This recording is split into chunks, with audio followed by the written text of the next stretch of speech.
mengenai perubatan pasal penyakit, insyaAllah.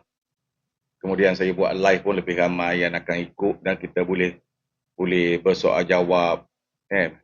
Penonton pun boleh tanya saya boleh jawab apa-apa saja mengenai perubatan. Betul tak?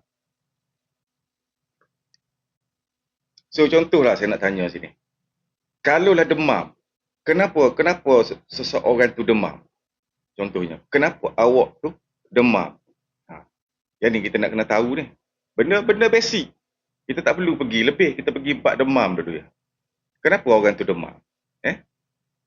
So, bila demam tak ada kena-mengena main panas ke, main air hujan ke, tak ada kena-mengena. Cuma, boleh mungkin dalam keadaan tertentu sebab panas, antibody awak jatuh sekejap, kuman masuk. Mungkin main air hujan, terminum air hujan yang kotor, ada kuman, awak kena demam. So, demam disebabkan oleh jangkitan kuman. Okey, itu yang penting sekali. Kalau tanya kenapa demam, mesti demam sebab jangkitan kuman. So, jangkitan kuman tu boleh jadi apa? Boleh jadi virus, boleh jadi bakteria. Okey. So, dia ada dua, virus, bakteria. So, yang bermasalah yang mana satu? Virus ke bakteria? Dua-dua akan menyebabkan masalah. Dua-dua menyebabkan demam. Maksudnya dua-dua tu disebabkan oleh jangkitan kuman. Betul tak? So, kalau jangkitan kuman nak buat macam mana, doktor? Tanya. Nak buat macam mana? Mesti nak kena rawat. Cukup ke kalau kita makan Panadol saja?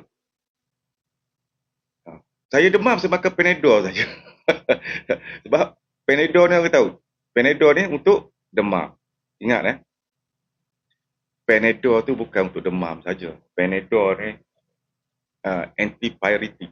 Antipyretik ni untuk turunkan suhu badan. Okay.